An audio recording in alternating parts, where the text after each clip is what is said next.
Senhores, bom dia, boa tarde, boa noite, dependendo da hora que você está vendo essa gravação. Aqui é o professor Moisés Carvalho. A gente está retomando mais uma etapa do nosso nivelamento, nossa avaliação de conhecimentos aqui de Linux, programação e banco de dados do Web Academy versão ensino à distância. Então, pessoal, bom dia a todos. Bem-vindo aí, trabalhando num sábado de manhã, cedão e tal.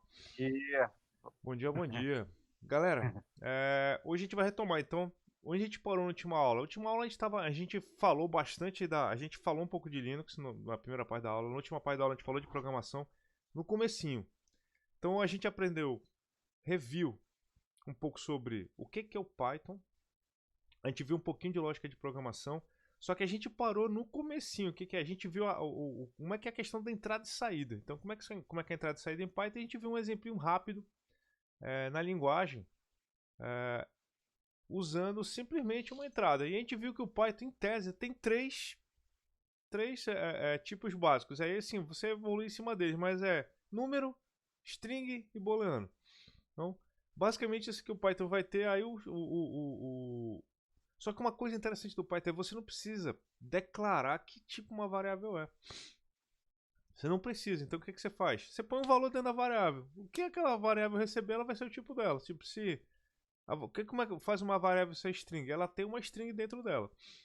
Então, isso é uma característica interessante da linguagem Python, é que ela não é uma linguagem tipada. Então, tipada é uma linguagem que é fortemente tipada, é uma linguagem que você precisa dizer, ó, essa variável aqui só recebe string. Tu declara só string, aí tu põe string nela.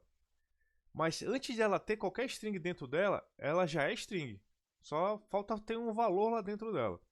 Então essa é a característica das linguagens tipadas, como Java, como C, como C++ e tal. Agora, Python não tem isso não. Se não tem nada dentro de uma variável, cara, ela tem potencial para ser o que ela quiser, tá? O que faz você mudar o tipo de uma variável é você trocar o tipo que você colocou lá dentro. Tipo, tem uma variável que é um número, você põe lá uma string, aquela variável passou a ser uma variável de string. E isso eventualmente pode ser perigoso, tá? Então, mas não é algo que é perigoso. É perigoso quando a gente tem mais práticas de programação, que é uma coisa que eventualmente eu vou estar comentando com vocês aqui sobre boas práticas de programação, que é um dos temas que a gente vai ver aqui hoje na nossa aula. A gente estava comentando sobre as estruturas de programação que a gente usa normalmente, né, na computação. A gente vai passar bem rápido por elas, porque isso aqui é uma revisão e vocês, obviamente, já devem dominar isso aqui. Eu devo estar quase insultando vocês falando disso aqui, mas a gente está aqui para nivelar, cara. Vamos lá. Então a gente tem três tipos básicos. O mais básico de todos é o sequencial, que é uma sequência de ordens que a gente comentou. A gente fala que algoritmo, né? São sequências de ordem. Então a gente já viu que, pô, isso aqui é o basicão, a gente segue uma ordem atrás da outra e vai. A gente tem o condicional, que o condicional, eu gosto de falar assim, o condicional ele começa a trazer esperteza, né, pro nosso, porque a gente pode fazer perguntas. E ao fazer perguntas, a gente torna o nosso software adaptável, flexível. Eu gosto de falar essa palavra, flexível. Por que flexível, professor? Porque agora, se acontece alguma coisa inesperada durante a nossa computação, a gente pode refazer a programação, tornando ela adaptada para aquela situação que a gente não esperava antes. A gente consegue fazer uma pergunta, a gente consegue perguntar. E a partir da resposta da pergunta, a gente consegue até gerar um fluxo novo de processamento. E o que é a repetição? A repetição, eu gosto sempre de falar para meus alunos de introdução à programação. A repetição é uma evolução da capacidade de condição. Por quê? A repetição faz uso de uma pergunta. Só que essa pergunta é engraçada. Tipo, a gente vai ver quando a gente fala rapidinho no si, mas ela é uma condicional que tem uma questão de. Quando aquele bloco que acontece dentro da condição termina, a gente faz a mesma pergunta novamente. Então, a repetição é um caso da condicional. A condicional tem vários casos. A repetição é um caso muito especial e, obviamente, totalmente importante, entendeu? Do caso da repetição, da condição. Quando a gente programa numa linguagem que não tem condição, a gente consegue emular quer dizer, as condições utilizando variáveis que, tipo, na verdade, a gente consegue emular a repetição utilizando o condicional em um comando antigão chamado goto. É a forma de você emular programação estruturada dentro de um código que não tem comandos estruturados. É bem legal. Quem programa em Assembler, eu já tive a oportunidade de programar muita coisa em Assembler.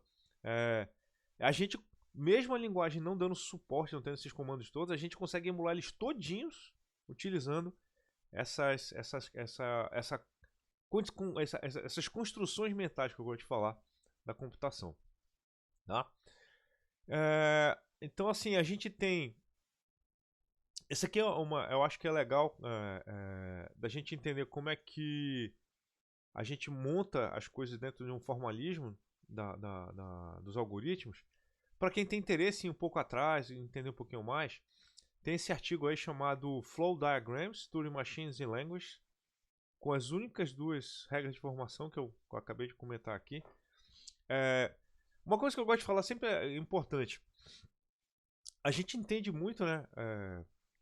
Se você perguntar assim, pô, cara, quem é o atual técnico do time tal? Aí, se você gosta de esporte, você vai saber. Pô, se for do Barcelona, tu sabe qual é o time do técnico do Barcelona. Se for do Santos, você sabe o tipo. Se você acompanha o esporte, você entende, você sabe os nomes importantes, são jogadores bons que podem compor a seleção e tal. Eu digo o seguinte, não deveria ser diferente para nossa área. Se você gosta de computação, acompanha a nossa área, você também deveria saber quem são os nomes importantes da nossa área. Quem são, aí assim, eu sou da área de banco de dados. Quem são os caras importantes da área de banco de dados? Eu gosto de redes de segurança. Quem são os expoentes da rede? Quem são os pesquisadores mais importantes? Quem são as publicações mais chaves e tal? A gente tem que começar a viver a nossa área também. Quando a gente vive a nossa área, a gente começa a ficar mais entendido daquilo que está aparecendo de novidade e tal. Por quê? O Web Academy trabalha muito com coisas que a gente chama de top-end, né? Assim, pô, estão no finalzinho, ou bleeding edge, né? A ponta afiada. Elas estão na trilha de conhecimento de produtos e tal. E quando você sabe quem são as pessoas que dominam a área, que entendem a área, você entra em contato com essas tecnologias primeiro e você tem um diferencial muito importante daquela pessoa que só pega o negócio quando já passou a onda já está passando.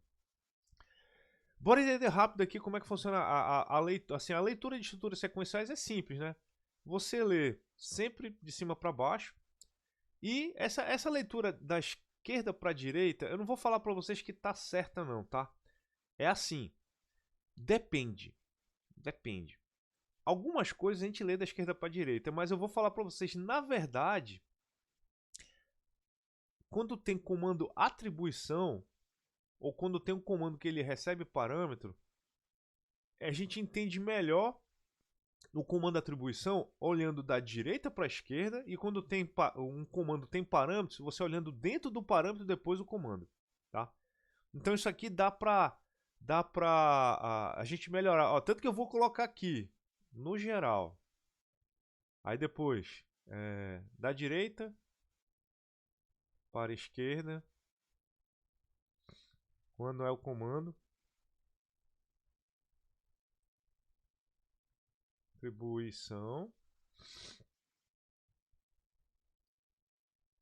e de dentro para fora, quando for parâmetro. Por quê? Porque é assim que a gente realmente entende um código. Tipo, nesse caso aqui, aqui está acontecendo certo? Tá, ó, o A recebe 3, beleza. O B recebe 4. Agora o M, ele não recebe isso aqui.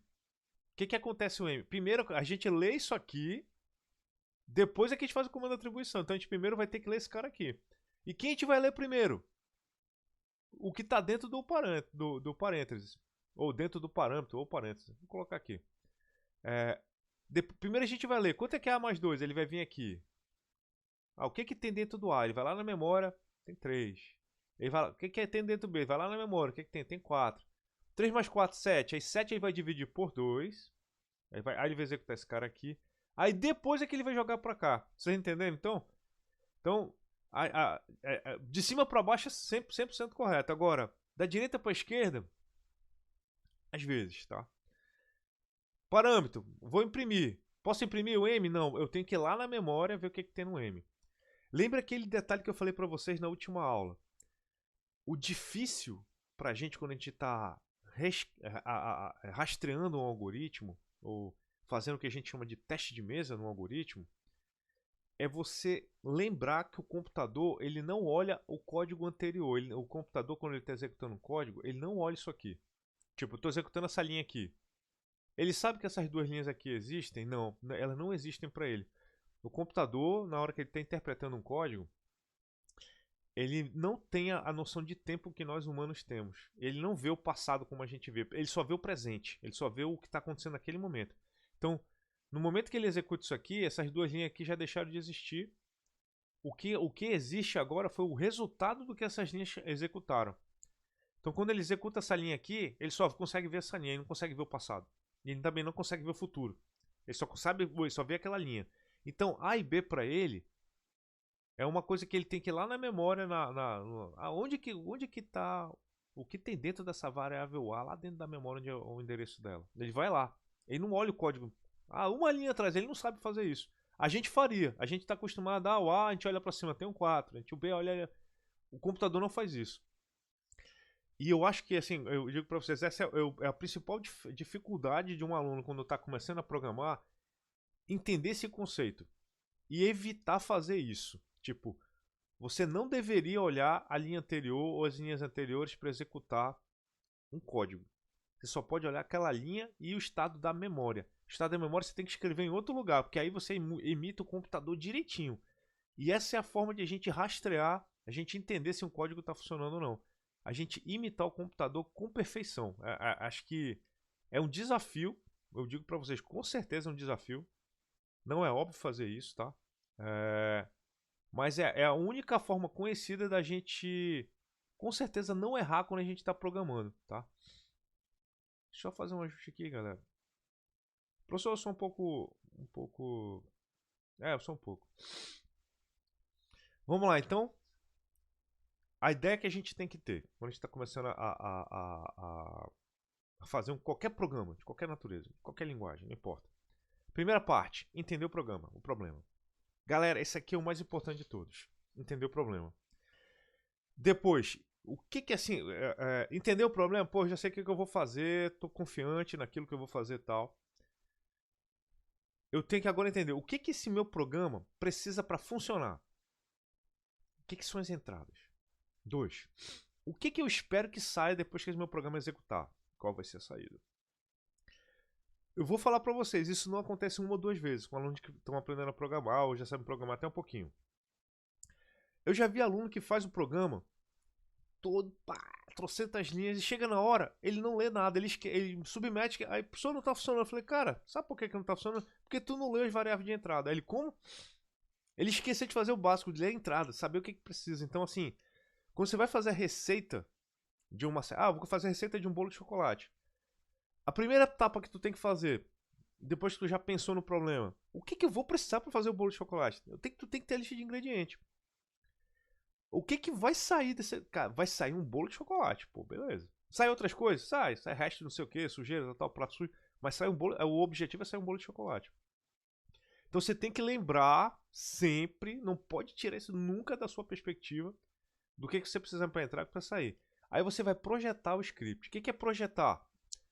Eventualmente você vai pegar um editor de texto, projetar. Você pode escrever no papel? Pode, entendeu? Muitas pessoas da área de educação já tem isso como, assim, é uma coisa que não é uma questão de opinião, tá? Eu tô dizendo para vocês, é um fato. Sabem que a parte de escrever com a mão, fazer a coisa manual, tal, ativa memórias no cérebro muito mais eficiente do que a digitação, tá? Então, às vezes você projetar, fazer um desenho, escrever o pseudocódigo no papel, te ajuda a entender melhor o problema. Te ajuda a pensar melhor sobre o problema. Entender não, mas você pensar melhor. E aí você consegue projetar aquilo que você quer. Eu não vou dizer que é projetar o script, é projetar o algoritmo. Quando o algoritmo está projetado na sua cabeça, ou você projetou no seu resumo, no seu papel, aí você codifica. E depois você testa. Olha uma coisa interessante aqui que é importante. Por que eu estou gastando tanto tempo nessa primeira parte aqui, pessoal? Porque o que vai vir na sequência de comando, não sei o que, é bobagem. Isso aí a gente aprende, sei lá, às vezes lendo, às vezes vendo um vídeo de outra pessoa e tal. Veja o meu vídeo é legal. Tá? É que codificar é a última etapa. Só que muita gente ainda comete o erro de codificar a primeira etapa. Tipo assim, senta, começa a codificar sem estar nem com um problema bem entendido na cabeça. A gente tem que parar para pensar um pouquinho. Isso acontece em todas as escalas de problema, desde você fazer uma casinha de cachorro até fazer um prédio. A diferença vai ser, quando você vai fazer um prédio na escala dos algoritmos, você tem que pensar mais. Arquitetar, projetar, estruturar, tal. Depois é que você começa o código. É só lembrar o seguinte, você vai fazer um prédio, sei lá, de 20 andares. Qualquer pessoa, qualquer um de vocês vai concordar comigo. Antes do primeiro pedreiro entrar no terreno, esse prédio já foi todo arquitetado. Já tem todo o cálculo estrutural, já tem o projeto, já tem material levantado e tal. Igualzinho, né? Porque esse prédio é caro. Então, assim, o que as pessoas na área de engenharia já aprenderam há muito tempo atrás? Quando uma coisa é muito caro, ela exige muito pensamento, ela exige muito projeto. Por quê? Além de você diminuir o risco de desperdiçar tempo, desperdiçar projeto, recursos materiais, mão de obra, tal, quando você projeta com bastante eficiência, você consegue dizer de antemão, com mais precisão. Não é que vai acertar, mas você consegue dizer com mais precisão. Qual é o consumo? O que aquele negócio ele vai consumir para ser construído? Quantas pessoas vão precisar? Qual o material que vai ser necessário? Quanto tempo elas precisam, em média, para fazer aquele trabalho? Você vai conseguir dizer o custo daquele cara com mais precisão também. Quanto tempo vai custar? Você consegue dizer quando vai ser entregue. Ah, cara, vai ser entregue dia tal, porque a gente está projetando isso aqui, tem um prazo aqui de flexibilização para caso aconteça algum problema tal. Então, pensar antes é um exercício que tem que ser levado sempre, porque você cada vez vai pensar mais, pô. Entendeu? Então, o que começa bobinho aqui no algoritmo vai escalar para uma coisa muito maior depois. Por que eu digo isso? Porque tem sistemas web que a gente faz no Web Academy e que depois vão ser escalados para coisas maiores, que eles já começam a ter esse tipo de peso. Você precisa pensar antes de fazer, porque se você vai na direção errada, custa muito caro desfazer. Ou então custa muito caro refazer de novo. O que custa muito caro? Você vai ter que pagar uma semana ou 2 semanas de uma equipe de desenvolvimento, que às vezes vai custar para vocês. Uma equipe de desenvolvimento, às vezes, num mês, pagando os salários normais que a gente tem aqui, uma equipe de desenvolvimento de 5 pessoas, custa no barato no mês, 60 a 70 mil reais. Nos valores de hoje. Uma equipe assim, no baratinho, assim, uma equipe. Se for uma equipe top, é mais cara ainda. Aí assim, pô, 2 semanas de trabalho dessa galera, 30 mil reais. Aí tu pensa assim, caramba, 30 mil reais, é 30 mil reais. Então imagina tu jogar fora 30 mil reais, porque tu não pensou um pouquinho antes. Então, por isso que projetar o script é o primeiro exercício mais importante pra gente começar a fazer coisas legais. E isso aqui leva a gente também a fazer alguns exercícios. Por isso que essa é uma das coisas que vai ser exigido na prova de vocês. Às vezes, um pouco antes de fazer alguns programas, eu vou pedir para vocês fazerem, ou projetar, ou arrumar alguns scripts que eu vou passar para vocês. Tá? Então essa é uma coisa que eu gosto sempre de lembrar. E como é que a gente projeta? A gente decompõe o problema em problemas menores e vai refinando os passos até que chegue o passo que a gente consiga implementar no algoritmo. Terminou essa etapa, aí a gente vem aqui e Aí põe o pedreiro no time. Aí vai lá, o cara começa a codificar, tal, começa a fazer as coisas. Tá tudo pronto? Não, tu tem que testar. Testou, passou? Enfim, não passou? A gente volta para o projeto, identifica se foi um problema no projeto ou foi um problema na codificação, porque você tem essas duas situações. Às vezes acontece um problema, não é um problema no algoritmo, o algoritmo está correto, a implementação dele é que teve um errinho. Às vezes é o contrário, às vezes o algoritmo está implementado perfeitamente. O problema foi o algoritmo que foi mal projetado. Ou o algoritmo teve algum erro na sua lógica. Aí você corrige o algoritmo, aí a correção migra para o código e tudo funciona. Então, faz parte da gente entender essas situações, tá? Vamos lá, vamos continuar. Vamos ver aqui. Então, vamos lá. Pessoal, o que eu queria que você, se quem puder aí, né, abra o seu terminal Python, se já tiver. Só para eu ter uma noção aqui de como é que tá a vida de vocês por aí. Levanta a mãozinha aí, vamos fazer aquelas enquetes que eu adoro fazer enquete. Quem tá conseguindo acompanhar a aula com um terminalzinho, com um editor de texto, com o Python instalado aí? Levanta a mão aí pra mim, rapidinho aí. Quem tá conseguindo fazer isso?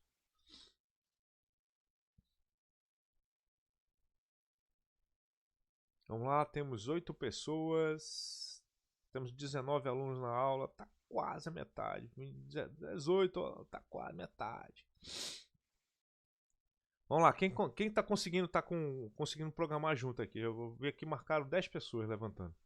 Pessoal, é importante estar praticando. Se possível praticar comigo, melhor ainda, tá? Mas assim, uma coisa que eu gosto sempre de lembrar para quem tá fazendo uma aula de programação. Fazer uma aula de programação é fazer uma aula de... assim, a analogia mais legal que eu gosto de falar é musculação, cara. Entendeu? Então, programar é um ato de musculação do cérebro. Você já sabe o básico de musculação, que é, se você não puxa o peso, você não fica forte. Se você vê outras pessoas puxando peso, tu tá vendo elas ficarem fortes, você não fica. Você continua frango, tá? E qual é a brincadeira toda desse negócio aqui? Quando chegar lá no dia 20, que é o dia que eu vou fazer a prova de vocês, eu não vou levantar o peso, eu vou botar um peso na frente de você e falar, meu irmão, levanta esse peso. Se tu não treinou, tu não vai levantar. Então assim, cara, praticar é a coisa mais importante do universo na hora de programar. Tem que praticar, tá? Por quê? Isso é uma coisa que vai ser exigido de vocês diariamente no Web Academy. Todo dia vai ter coisa para fazer, todo dia vai ter coisa para praticar. As aulas que vocês vão ter com alguns professores em alguns modos, o Matheus, a prova vai ser provavelmente escrita, não vai ser usado no emulador não, tá? A prova vai ser escrita. Eu ainda vou ver muito, vai ser uma mescla de coisas, tá? Por quê? Porque a gente quer entender o quão vocês são eficientes em programação e a gente quer, obviamente, minimizar a probabilidade de vocês usar algum tipo de recurso de IA para ajudar vocês. Então, por essa forma, então, a gente vai fazer a prova muito parecido com os antigos egípcios, cara, usando papiros, tá? Em alguns momentos da prova. A prova vai ser uma mescla de coisas, tá? Então, é por isso que é importante vocês estarem com a mente muscularmente desenvolvida, tá? Porque, lembrando, a prova no dia 30, no dia 20, ela vai ser às 3 horas. A primeira parte da prova vai ser Linux. A segunda parte da prova vai ser programação. A terceira parte da prova vai ser banco de dados. Então vai ser uma prova bem extensa, tá? Vão ser assim, tipo 50 minutos de cada prova, com 10 minutinhos de intervalo e tal. E vocês vão ser apresentados na prova em tempo real. A prova vai ser síncrona, tá? Então, por isso que a gente vai pedir para vocês estarem ligados, tá? A gente vai passar algumas coisas. A ideia é que a prova dificulte vocês a terem que usar uma IA, tá? Do Python, a tela do Python aqui, aumentar essa fonte aqui. Tá melhor agora? Tá, né? Show de bola, né? Eu também vou aumentar aqui a tela do console. Pronto. Tá bem grandão aqui. Vamos lá nessa, galera. Então vamos lá. Primeiro programa em Python, né? Então esse programa aqui, o que ele quer fazer, né? Vamos construir nosso primeiro programa e tem dado como entrada nome, idade e altura. O programa deve ler os dados acima e gerar como saída. Nome fulano, idade e altura. Esse é o famoso programa que a gente chama assim. Qual é o objetivo desse programa? Formatar uma entrada. Isso, botar essa entrada, tipo, pegar um dado de entrada e colocar uma saída com esses dados formatados. Então esse aqui é o objetivo desse programa, é formatar uma entrada de dados. É a saída dele, né? Pô, pessoal, podia fazer um programa mais complexo? Podia, mas, cara, para começar, a gente faz esse, pessoal. É o basicão. Quem puder estar com a apresentação aberta aí, obviamente, tá no slide 48 aí. É bem simplão, tá? Então, nome, idade e altura. Então, qual é a ideia dele? A gente tem que, pensar o que eu preciso fazer. Preciso ler 3 variáveis aqui, 3 valores. porque eu vou colocar em variáveis. E gerar como saída essa saída dessa forma que está aqui. Então, se a gente pegar o nosso editor de texto aqui, ó, eu vou pegar o mesmo código que a gente estava usando a última vez, tá? Você pode pegar, aí o que eu gosto de falar assim nos programas em Python, quando a gente está começando, né? Use variáveis, eu vou deixar comentado aqui, ó. Acho que isso aqui não é o comentário em Python não, mas... Vamos lá. Daqui a pouco eu ponho de novo ali. Bem, o meu programa aqui, ó, ele tem 3 entradas, o nome, idade e altura. Então, cara, a parte mais óbvia do negócio é não erra o nome das variáveis, cara. O nome da variável tem que ser a coisa que reflete o que a variável armazena, tá? Então, você já coloca ali, sem brincar, nome, idade, altura. Pô, esse cara aqui eu vou precisar dizer, eu preciso declarar, colocar um valor inicial nele. Em programas muito simples, talvez isso não seja necessário, tá? Então a gente pode colocar, fazer desse jeito aqui, ó, o nome. Aí você coloca aqui, ó, input, digite o nome.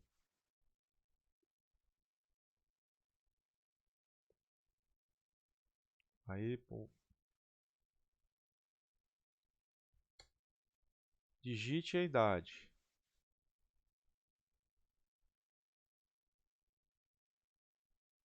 Opa. Digite a altura.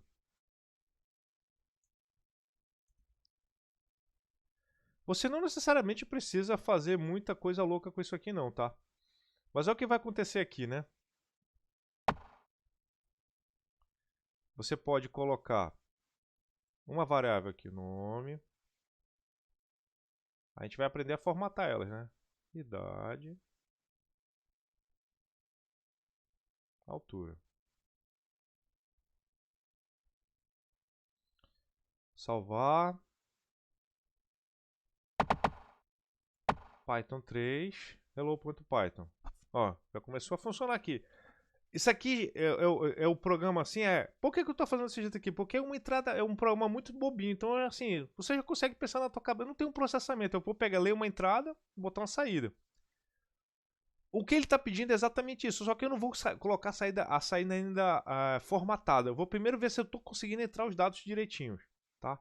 Então, eu vou colocar aqui Moisés, idade. Vou colocar aqui minha idade, 46, minha altura, 175 centímetros. Ele não falou se é para pegar a idade em metros ou em centímetros. Eu vou botar centímetros, tá? Pô, ele leu e imprimiu. Pô, eu tô achando que funcionou bem. O que eu vou fazer agora? Eu vou botar agora da forma como ele pediu para sair, tá? Então, como ele pediu para sair os dados num certo formato, aí eu vou colocar aqui, ó, nome. Só que como é uma string, eu tenho que botar aqui a string em volta, né? Aí lembrando, o maisinho no Python é a concatenação. Você coloca o mais para concatenar as variáveis, né? Aí colocar aqui idade, 2 pontos espaço. Deixa eu ver se tem o espacinho, ó. É isso mesmo. Olha um detalhe que é interessante aqui, ele está colocando o ponto aqui no final. Então, eu tenho para imitar esse cara direitinho, tem que fazer isso aqui, olha lá. E aqui é a altura.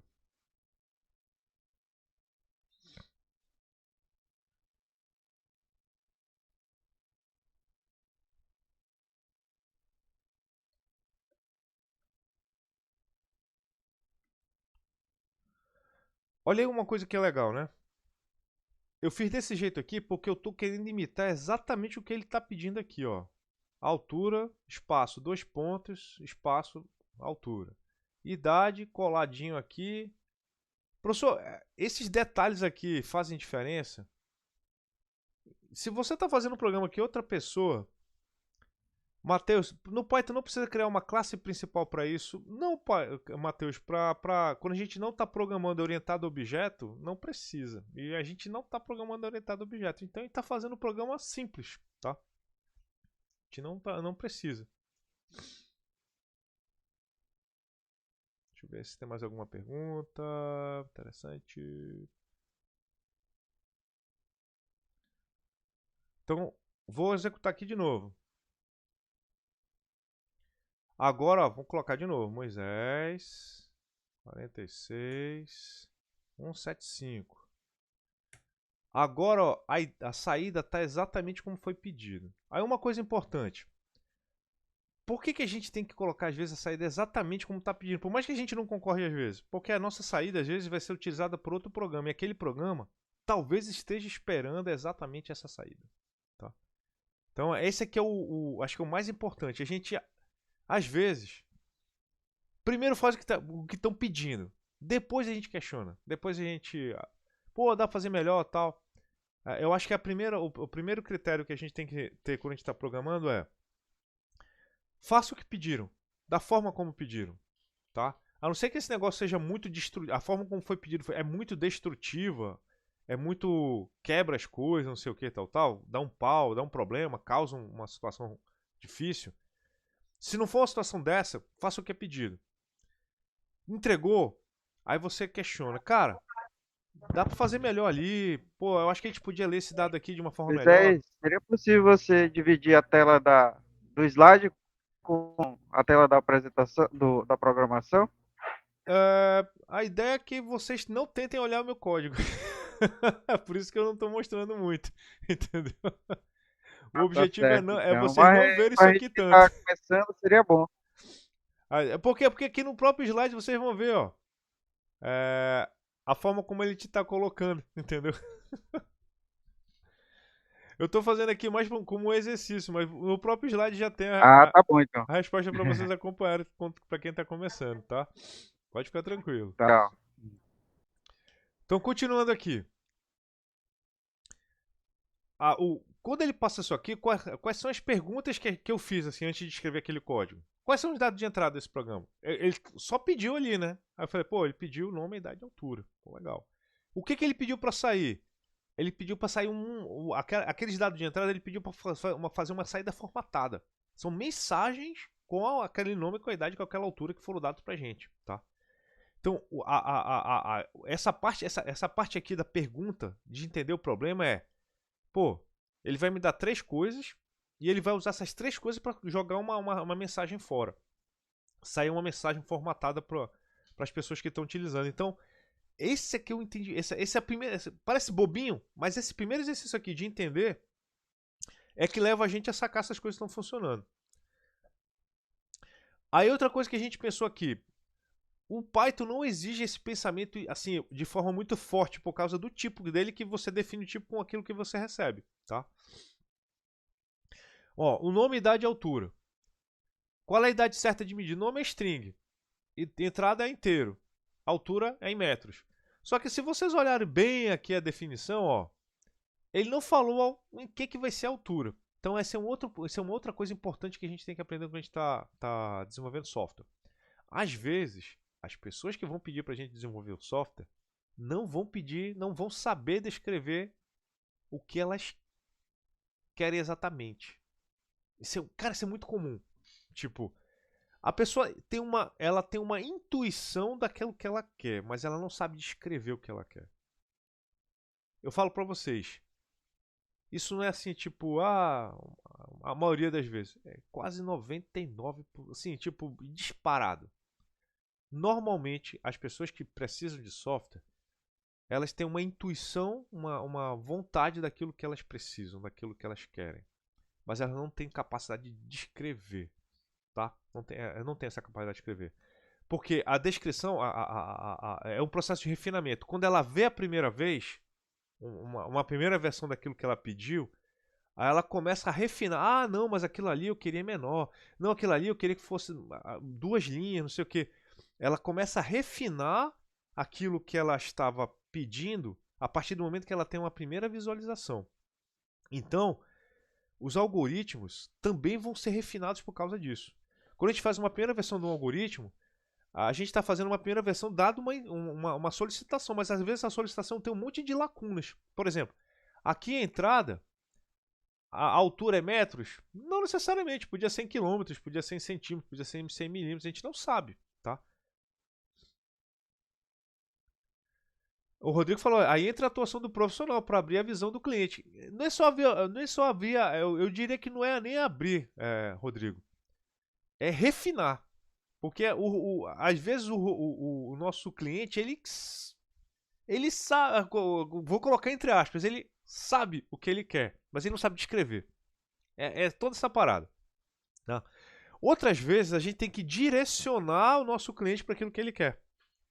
Uma pessoa que falava muito isso e se mostrou muito verdadeiro foi o Steve Jobs. Não sei, o Steve Jobs ele sempre falava, olha, muitas vezes as pessoas não sabem o que elas querem. A gente tem que mostrar para eles o que elas querem. Tá? Isso é uma coisa interessante, isso é um conceito interessante. As pessoas têm vontades, mas elas não sabem o querer. A gente mostra para elas o querer que elas querem. Tá? Então, essa intuição de a gente guiar o nosso cliente pelo aquilo que ele quer é uma coisa interessante. A gente meio que direciona, a gente direciona, mas às vezes as pessoas realmente precisam de direção, tá? Não é uma coisa ruim, não. A gente direciona, tá? Então, no caso aqui, o algoritmo ele colocou metros.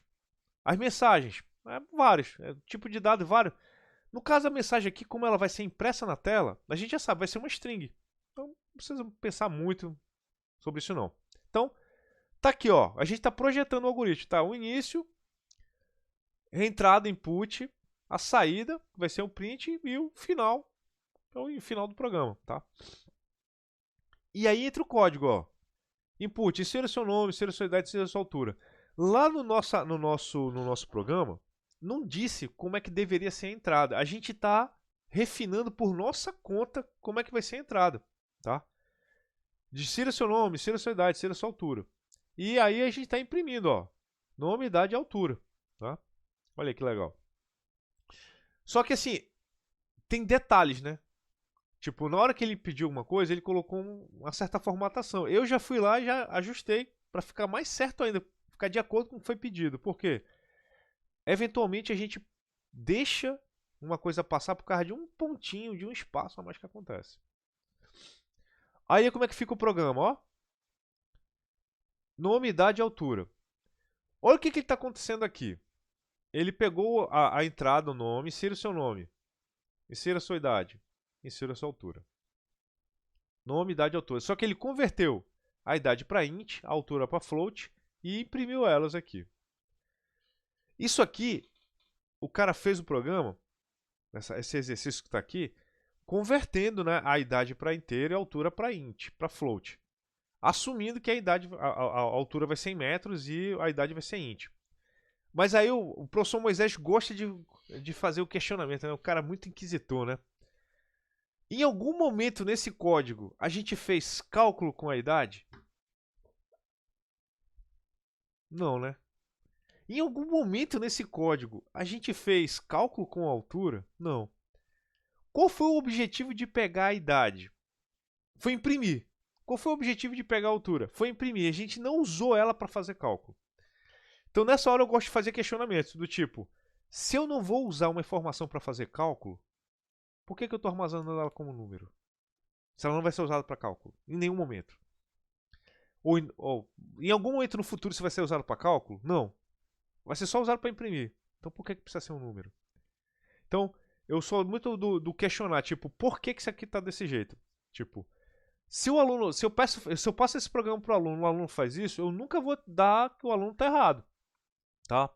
Ele realmente imprimiu a idade e a altura, porque quando chegar aqui na idade, na hora de imprimir, ele vai converter de novo para string. Quando ele chegar aqui na altura e for imprimir, ele vai converter de novo para string. Então ele leu a string, converteu para float, voltou para string, aqui de novo, converteu de float para string. Só que em nenhum momento ele usou aqui esse dado como número.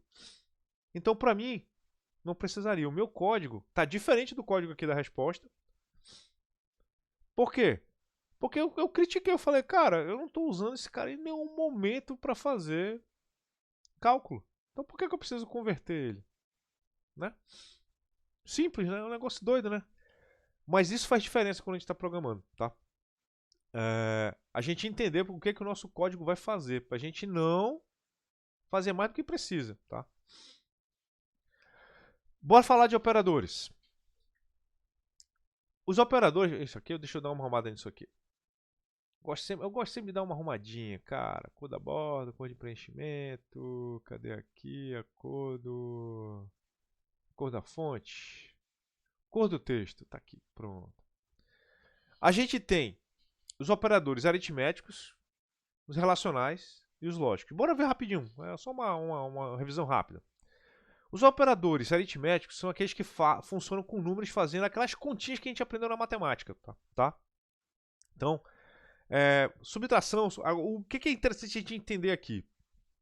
É a gente saber quais são os operadores que são diferentes daquele do uso comum na matemática que a gente está acostumado. Cada linguagem de programação tem o seu. Se vocês aprenderem isso aqui, em Python vai ser de um jeito, em JavaScript vai ser outro, em Java vai ser outro. Então a gente tem que entender quais são os operadores que são diferentes que a gente conta por aí. Eu gosto de colocar assim, como eu programo em muitas linguagens, então eu sou muito acostumado a entender esses caras. Por exemplo, o Python ele tem esses dois caras aqui. Eles são bem úteis, mas a gente tem que entender a diferença entre eles. Quando você usa somente o barra que a gente está acostumado, é a divisão que a gente está acostumado em qualquer lugar. Se você põe dois números inteiros, vai sair um número inteiro. Se não for quebrado. Agora, se você bota dois números, divide, sai um número quebrado, vai ser um número quebrado como resposta. E aí chama de divisão real. Quando você usa duas barrinhas, agora eu entendi porque que não é comentário ali, né? O que acontece quando é duas barrinhas? É a divisão inteira. Não importa o que você colocar, vai sair dessa divisão um número inteiro. Então sempre vai sair somente a parte inteira do resultado daquela divisão, tá? Aí a outra contraparte da divisão inteira é o resto da divisão, que é o porcento. Então, você põe dois números para dividir, é como fazer aquela continha de papel. Qual é o resto que ficou aqui? É o que sobra, vai ser a parte fracionária do número que está aqui. Esses dois caras aqui são muito utilizados para fazer um monte de resolver problemas matemáticos bem legais. E a potenciação é a multiplicação duplicada, tá? Então, esse aqui é uma característica do Python. Outras linguagens vão usar outros operadores, tá? Então, a gente tem que lembrar que o operador aritmético é para isso, é para fazer esses caras, tá? Para quem está começando, não está acostumado a programar em Python, você deveria pegar cada um desses operadores aí, fazer uma continha com eles e imprimir a resposta para ver o que sai. É importantíssimo fazer isso. Para você entender o que eles estão fazendo, porque às vezes a gente usa um operador sem entender ele muito bem. Isso acontece demais em JavaScript, tá? Tá aí um exemplo, ó. O operador, né? 2 vezes A. Em Python é 2 vezes A. Em 2 elevado a 3. Em Python é 2 asterisco, o A, 2 asterisco 3. Raiz de 5. Aí você vai elevar o número ao 0.5, elevar o número a meio, tá? Então você consegue fazer as operações no Python bem simples dessa forma aqui. Outra coisa importante que eu acho legal, em Python, em qualquer outra linguagem de programação, não é só exclusividade do Python, a gente tem esse negócio dessas precedências aqui, ó. Parêntese mais interna, potenciação, multiplicação, divisão, por último, então você está nessa precedência, ele sempre vai fazer nesse caso aqui. Mas eu digo assim, a pessoa que não usa parênteses e faz isso aqui, é um cara que eu ficaria de olho no meu time, porque ele é um cara que não sabe trabalhar em equipe. Porque, às vezes, essa precedência dos operadores aqui pode trocar de linguagem para linguagem, a gente não sabe, tá? Então, qual é o importante? Faça o seu código ser fácil de ser lido. Não faça o seu código de modo que outra pessoa tenha dificuldade de ler ou de interpretar. Então, usa parêntese. Não deixa precedência de operador depender da interpretação de alguém ou da procedência da linguagem. Não, cara. Qual é a forma que a gente escreve que tira a ambiguidade total da parada ou exige que a pessoa tenha que ler e ir em menos lugares para entender o teu código? Usar parêntese. É custoso? Não. Usa parêntese. É a coisa mais fácil que tem. Então, como alunos do Web Academy, eu já faço essa dica para vocês. Cara, ajudem um amigo de vocês. Ajude o colega desenvolvedor de vocês. Use parêntese quando você tem uma expressão numérica, alfanumérica, aritmética muito grande. Por quê? Você evita da pessoa cometer um erro de interpretação. Aqui fica muito fácil de saber que é 4 vezes 3, 7. 7 elevado ao quadrado. Entendeu? Ou 4 vezes 3, 12. 12 elevado ao quadrado. Fica muito fácil de você entender aqui a precedência. Esse cara aqui, uma pessoa pode se embananar se não souber que em Python a multiplicação vai ter uma precedência, a potenciação vai ter uma precedência, porque aqui vai ser 3 elevado a quadrado vezes 4. Só porque mudou o parênteses de lugar. Então, assim, se o cara não entende que isso aqui é a potencialização, o problema não é ele entender a precedência, é ele não saber que isso aqui é a potencialização naquele momento. Lembrando, vocês vão estar programando em várias linguagens, às vezes. Então, às vezes, você vai programar em Python e vai estar programando em TypeScript, porque você está fazendo uma coisa lá no projeto Full Stack, entendeu? Pô, tu vai ter que decorar tudo? Não, faz de uma forma que tu não precisa decorar. Olha o parênteses aí entrando, tá? Trabalhando com operações aritméticas, escreva um programa que ele... Isso aqui é um exercício que eu vou pedir para vocês fazerem aí, a gente não vai fazer aqui agora, tá? Deixa ele rolando aí, depois vocês vão brincar com ele. Esse aqui é um problema clássico, vamos lá. Esse aqui a gente vai fazer juntos, tá? Conversão de Celsius para Kelvin. Um problema clássico de quem está começando a programar, tá? Você vai pegar um código, vai ter que ler uma temperatura em graus Celsius e vai passar para Kelvin, tá? É grau Kelvin? Não, é Kelvin. Pô, Kelvin é a tabela absoluta, não é grau. Você trabalha com uma estação tal, então assim, a gente vai fazer essa brincadeira de fazer essa conversão aí, que é bem bobinha. Kelvin é a mesma coisa que Celsius mais 273,15. Segundo aqui a nossa especificação, tá? Então, a saída deve ser arredondada para 2 casas decimais. Então, ele está pedindo para a gente, além de fazer a conversão, a gente tem que formatar a saída. Então, primeira etapa do problema, eu entendi tudo que precisa? Vamos lá. O que eu preciso, então, para converter de grau Celsius para Kelvin? Eu preciso de uma entrada. Primeira entrada, eu preciso saber a temperatura Celsius. Tá? O que eu vou jogar para fora? O valor da temperatura Kelvin. Legal. Internamente eu preciso saber qual é a fórmula tal, e se existe alguma restrição de formatação na saída. Pô, legal, já foi dado pra gente também. Então a gente já sabe, temperatura Celsius, temperatura Kelvin, as duas são do tipo real. Pô, legal, perfeito. O que eu imagino que vai ser o meu código? Vai começar, eu vou ler a temperatura em Celsius, esse carinha aqui, vou fazer um processamento que é alocar uma variável temperatura com esse cara aqui e imprima a variável. Terminou o código. Precisa ser mais complexo que isso? Não. E aí vem uma coisa importante. Pessoal, na computação, o desafio é ser simples. Não é ser fácil. Olha detalhe que eu falo, bem importante. A gente não busca fazer as coisas fácil. A gente busca fazer as coisas simples. Tem uma diferença. Eu acho que é um conceito importante de explicar para vocês aqui. A gente tem o eixo do fácil e do difícil. Fácil e difícil. E tem o eixo que é completamente oposto. Ele é completamente fora desse plano. Que é o do simples e o do complexo. Tá? Fácil e simples não é a mesma coisa. Difícil e complexo não é a mesma coisa. São coisas diferentes. Às vezes, coisas fáceis são muito complexas. E às vezes, coisas difíceis são bem simples. E vice-versa. Então, o que eu quero dizer aqui?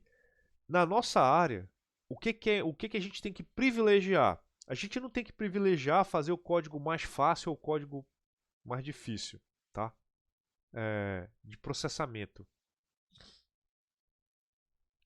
A gente tem que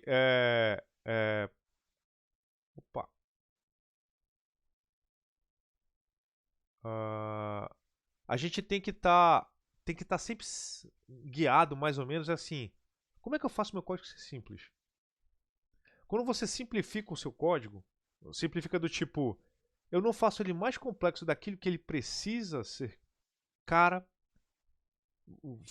você, ao mesmo tempo, sem querer, você facilita o entendimento, entendeu?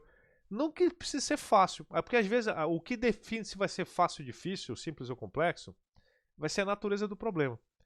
Mas se você não complica mais do que precisa, você facilita outras pessoas de entenderem o teu código. Então esse código aqui é bem simples, então bora fazer ele simples, cara. Não precisa complicar com ele não. Olha aí, ó, temperaturas float.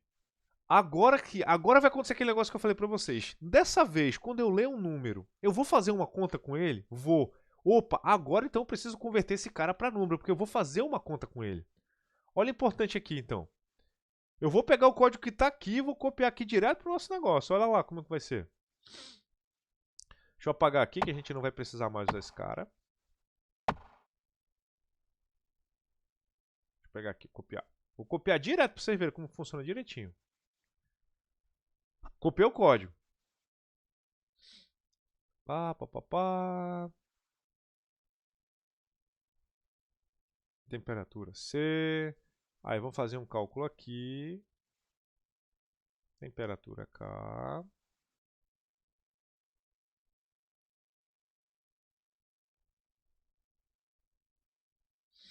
E vou imprimir a temperatura. A gente vai melhorar esse negócio aqui, vamos ver.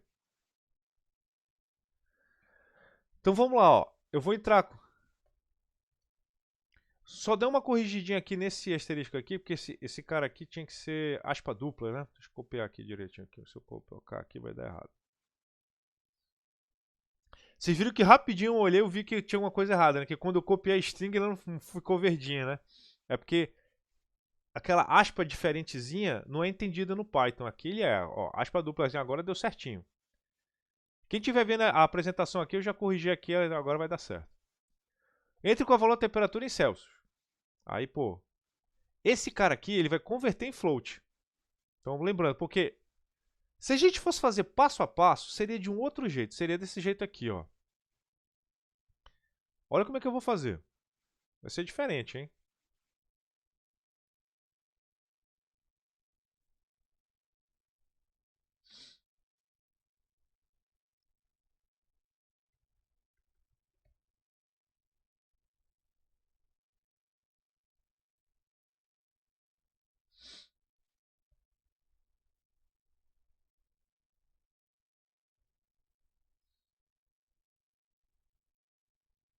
Para a pessoa que vai executar o programa, pessoal, não muda absolutamente nada. O que muda é para a pessoa que tá fazendo o código e dando manutenção no seu código. Olha lá. Celsius. Eu estou fazendo aqui. Agora eu quebrei a minha entrada em duas partes. Eu primeiro li a entrada. A entrada sempre é string. Depois eu vou pegar essa entrada e converter para a temperatura Celsius. Aqui, ó, é que eu converti. Do jeito que está aqui, está tudo feito numa linha só. Eu gosto de evitar fazer muita coisa numa linha só. É mais fácil você quebrar cada passo por vez. Primeiro passo, recebi a entrada. Depois, converti para float. 3, fiz a conta. 4, vou imprimir. Bora executar esse cara?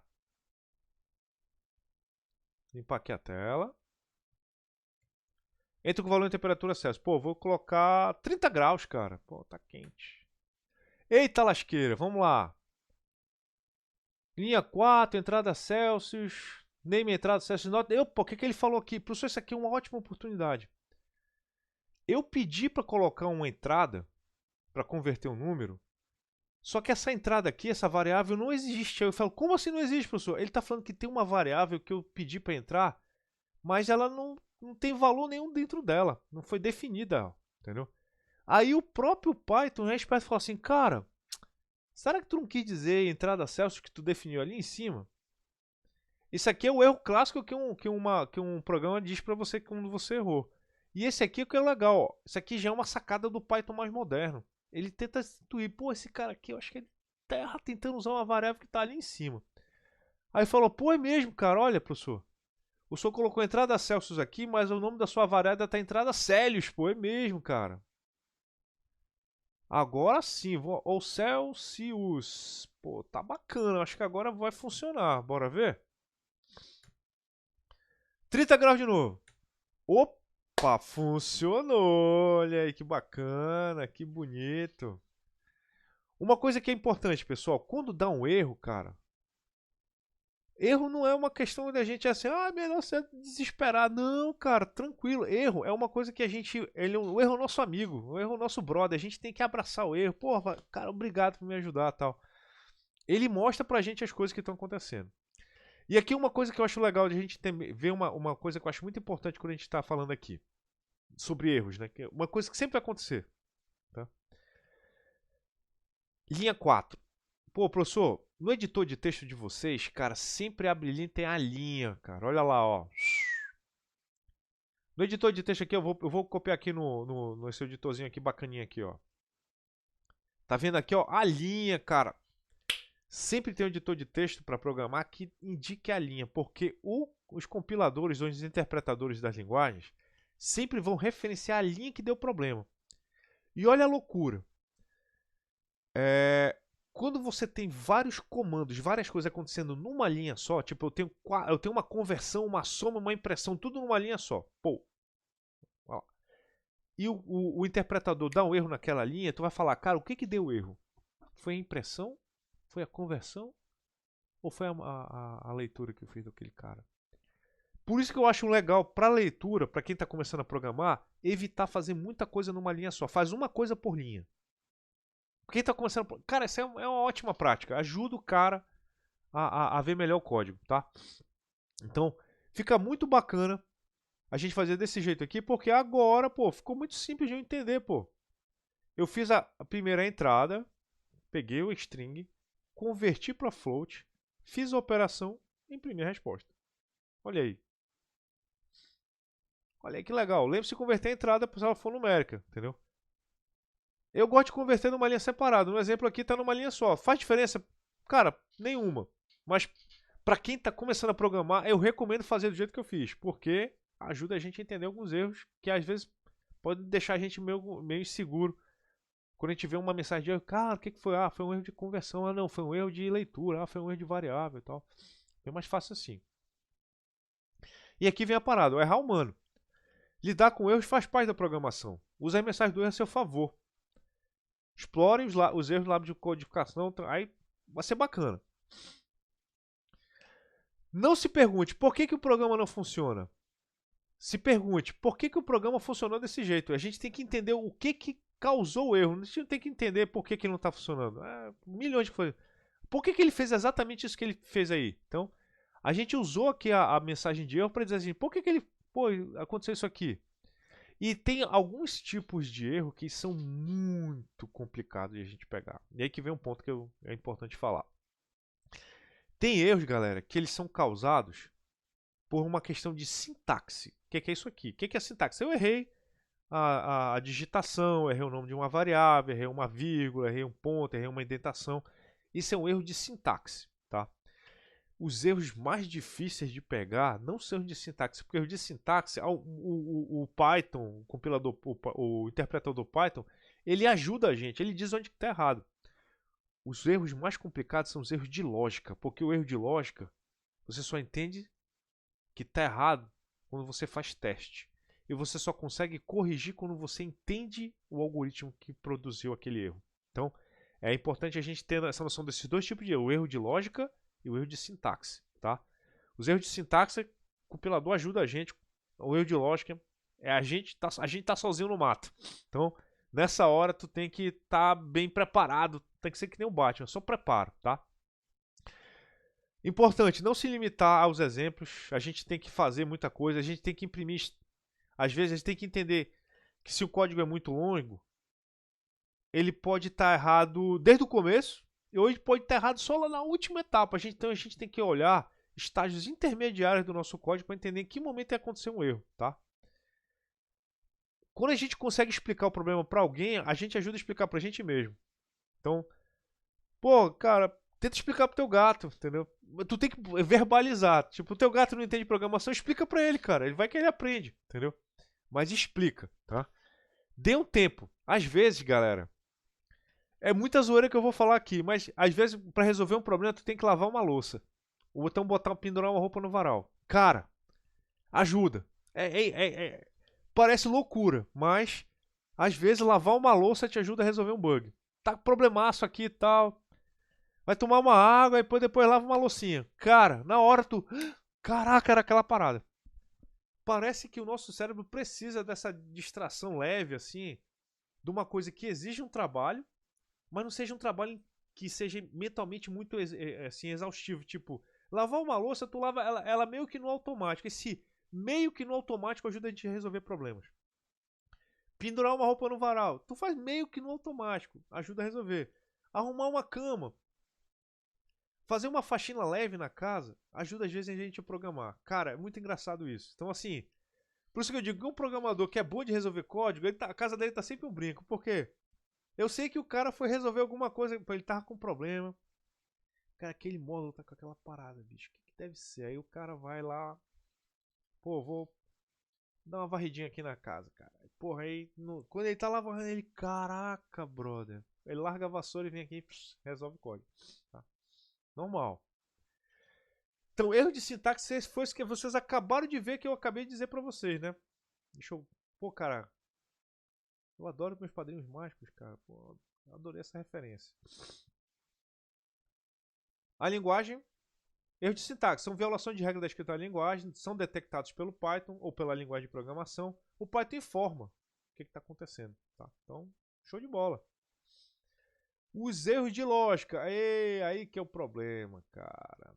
Entendeu? O CodeBench que a gente vai começar a usar para fazer alguns exercícios, não, fique tranquilo, porque assim, como está muito simples ainda, eu não botei exercício para você no CodeBench ainda, mas já vai ter, tá? Aí eu vou colocar uma instruçãozinha, avisar para vocês e tal, para ficar um negócio tranquilo. Então, programação de Python a gente sempre tem esse negócio. O editor, o cara que faz a interpretação do código, ele dá os erros de sintaxe pra gente.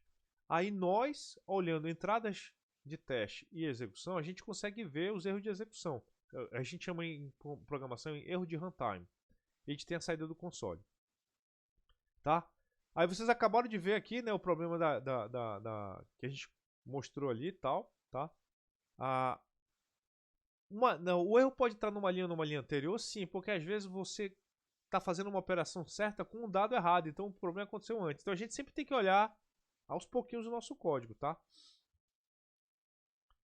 Não dá para passar por todos os tipos de erro que Python existe, então eu vou dar uma rodada aqui, mas vocês podem ler assim, o manual aqui tranquilo, tá? Lembrando, os exemplos aqui estão sempre feitos aqui nessa ferramenta, então assim, para quem puder instalar, usar a ferramentinha, use, tá? Eu gosto de usar o editor normal, porque ele não ajuda nada. Eu gosto de programar sem luva, entendeu? Então, mas é uma questão mais para manter afiado, tá? Então, os tipos de erro que tem vários. Olhem com bastante cuidado. O Python pega vários, tá? Divisão por zero, nome de erro de variável. Aqui aquele caso que a gente fez ainda agora, né? Ó, variável não definida, que significa que ele viu aquela variável pela primeira vez e ela não tem nada dentro. Uma coisa importante, o Python identifica se a variável não tem nada definido. Tipo, se fica que ela não tem nada a zero. Agora, se você inicializou a variável e botou a variável errada lá dentro, uma variável errada, ele não vai falar nada. Então, tomar cuidado. Deixa eu ver se tem mais alguma coisa aqui. Print x1. O nome de uma função que não existe no Python. Nome dos comandos. Quando você usa o Python com o tempo, você para de errar o nome dos comandos do Python. Isso é bem comum, tá?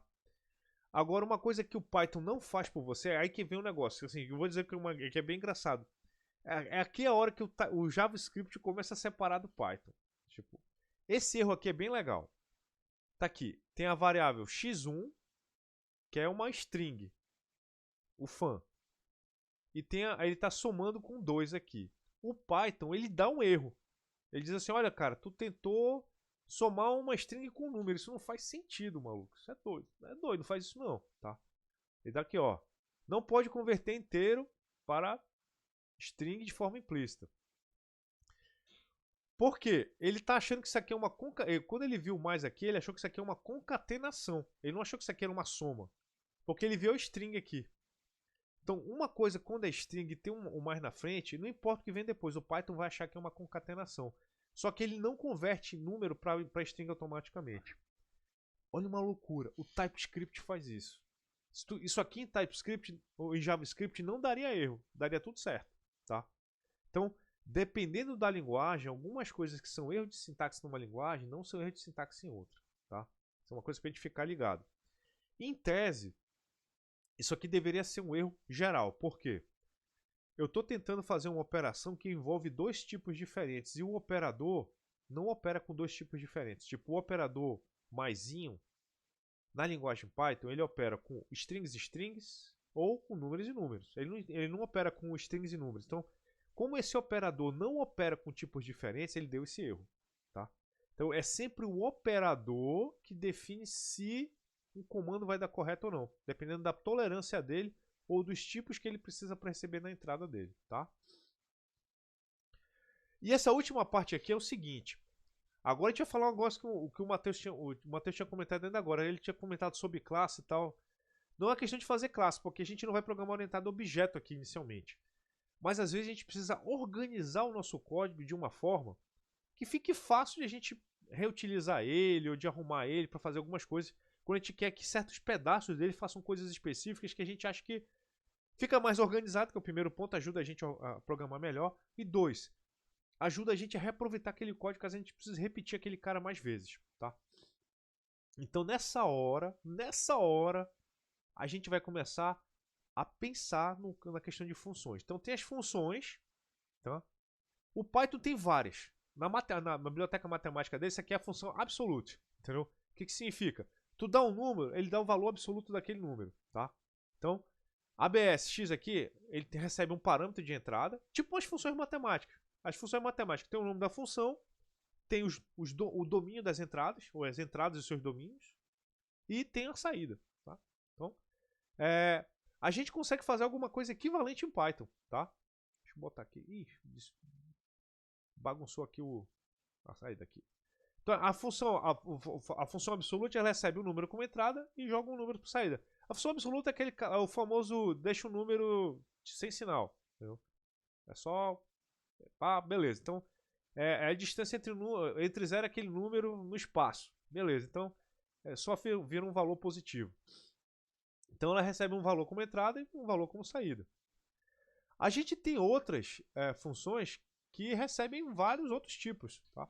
A função print é interessante. Por que a função print ela recebe um número como entrada e imprime um número na saída, ou uma quantidade de números e imprime elas. Agora as funções de conversão elas fazem isso, tipo a função inteiro ela converte o que vem aqui dentro dela para um número inteiro. Por que ela pode receber coisas diferentes? Porque essa mesma função aqui tem várias... A implementação dela está feita várias vezes, mas cada implementação muda o parâmetro.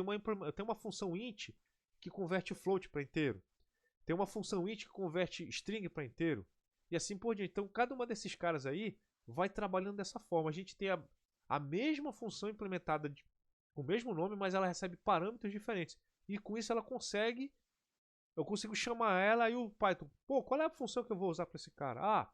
Esse cara me deu uma string como entrada, então eu vou usar a função inteiro que recebe uma string. Então, as funções são muito utilizadas nesse negócio. A gente vai ver que a biblioteca do Python é cheia dessas funções. E outra recomendação que eu faço muito importante, sempre use, de preferência, as funções da biblioteca. Evite fazer de novo aquilo que já está feito. Isso é uma dica clássica de desenvolvedor de software profissional. Evite reinventar a roda. Se já está feito, use o pronto. Por quê?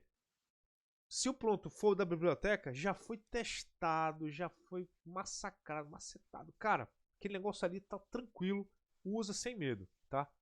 Só tenta fazer do zero se ninguém fez essa parada antes. Ou então tu não confia no lugar da onde veio o código. Aí tu faz de novo.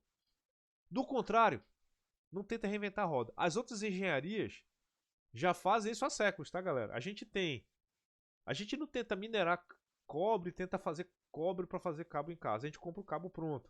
A gente não tenta minerar aço, ferro, fazer vergalhão do zero. Não, a gente compra o vergalhão pronto, entendeu? E assim vai. Um monte de coisa da engenharia a gente compra feito para usar. A gente não tenta fazer do zero. Mesma coisa aqui. Tem lugar que, tipo assim, tô assim, essa laje aí, cara, acho que eu vou comprar uma laje pré-moldada, cara. É mais barato, já tá feita, já tem os critérios. Então, outras engenharias fazem isso há séculos, tá? A gente só não usa a pronta quando a gente vai fazer uma coisa muito diferente e tal. A gente faz a nossa. Mas em computação não deveria ser diferente, tá, galera? Tem mais alguma coisa aqui? Essa aqui são as funções da linguagem, né? Algumas funções da matemática. Se você passa uma sequência de números A função max vai te dar o maior, se der um vai ser o menor, tá? Estou passando aqui por algumas funções da matemática funções de arredondamento, tá? O que significa isso? Se você dá um certo número pro Python, você é um float, e você quer fazer o arredondamento, lembrando, o arredondamento, a brincadeira do arredondamento sempre vai ser, ele sempre vai jogar pro cara mais próximo daquele número que você foi passado, tá? Então, é sempre lembrar, tipo esse cara aqui, ó, 1729. E eu gosto de falar assim, o arredondamento do Python é um arredondamento bem de professor, entendeu? Como funciona? 5.1, eu vou arredondar, tal. Eu falei, cara, o 5.1, se fosse só o 5.1, ia para 5. Ah, mas eu vou, tipo, ó, o arredondamento aqui, ó. Ele vai arredondar para agora, pessoal, eu quero arredondar o 5.17. O 5.17 arredondar vira 5.2, porque o 7 está mais próximo do 10 do que do 0, entendeu? 5. Se eu for arredondar esse cara aqui, 172, entendeu? 172, se tu for arredondar, pô, tá mais próximo do 170 do que o 180, entendeu? Então ele arredonda para baixo. O 1729, ele tá mais próximo do 173 do que o 172. Então, ele é tipo o professor, quanto mais próximo da parte de cima, ele vai para cima, quanto mais próximo da parte de baixo, ele vai arredondar para baixo, tá? Então, lembra só dessa brincadeira do float aqui, que ele fala assim, como é que o float do Python funciona? Que nem professor, tá? Ele vai ser muito justo, entendeu? Vamos ver se tem mais alguma coisa aqui. Funções alinhadas. Funções alinhadas, você vai falar, é uma função que usa dentro da outra, tá? É a mesma coisa que função composta na matemática. Como eu comentei com vocês ainda agora, eu não acho muito legal fazer desse jeito, tá? Não acho muito legal para quem está começando. Para quem está começando a programar, eu não acho muito legal fazer funções alinhadas, tá? Porque pode em algum momento a pessoa se confundir com alguma coisa, não entender o que está acontecendo e tal, mas depois que você já está tranquilo, aí dá para fazer de boa, especialmente se é coisa matemática, tá? Aí é de boas, tá? Módulo em Python, tá legal. Como que a gente importa o módulo? From é o nome do módulo, aí dá import, né? O teu módulo pode ser o math, aí você pode importar o módulo inteiro ou só um pedacinho caso você precise. Não precisa pensar tanto nisso aqui no começo não, tá galera? O módulo math, aí tem aqui, isso aqui é para você mais ou menos conhecer, eu não vou passar explicando cada um deles não, tá? E bora terminar essa primeira etapa da aula aqui falando sobre boas práticas. Primeira coisa, código tem que ser escrito para ler para o ser humano, então por isso que eu falo, quanto mais você facilita a leitura de um código, melhor você facilita para outras pessoas lerem o teu código, corrigirem o teu código, melhorar o teu código, adicionar novas coisas ao teu código. Então lembre sempre, código é feito para ser humano. A máquina não vai ler esse código, ela vai interpretar, transformar em outra coisa e ela vai executar só essa outra coisa que foi transformada. Então, tanto faz. Código porco, como eu vou te falar, código ilegível, a máquina não faz juízo de valor do código ruim ou não. Tá? Quem faz isso somos humanos. Então, sempre privilegie fazer um código bem legal. Comentário ajuda a escrever código, por quê? Tem certos pedaços de código que o entendimento dele passou por muita coisa. E você vai escrever um pedaço de código que faz uma coisa, às vezes, um pouco complexa. Não difícil, complexa. E você quer simplificar. Cara, não. Eu estou transformando isso aqui numa certa expressão. Então, essa expressão faz certa coisa. Comentar código não é narrar código. O que é narrar o código? Ah, estou somando tal coisa. Ah, estou recebendo tal variável. Isso não é comentário. Isso é narrar. A gente não narra código, a gente comenta. Comentário é uma coisa importante, tá? Então, comentário no Python a gente faz com o... Tá aqui, é o cerquilha.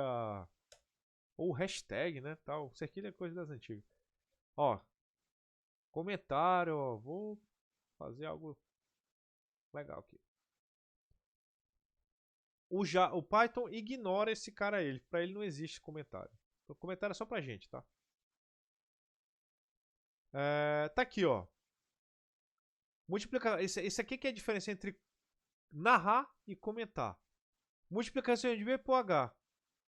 Pô, tu narrou o código. Entendeu? Realmente, B por H eu tô vendo que tá aqui. Mas o que que BH tá fazendo? Ah, eu tô calculando a área do retângulo. Aí você explicou o código. Você comentou o código, você não narrou o código. Então, é a diferença entre narrar e comentar, tá?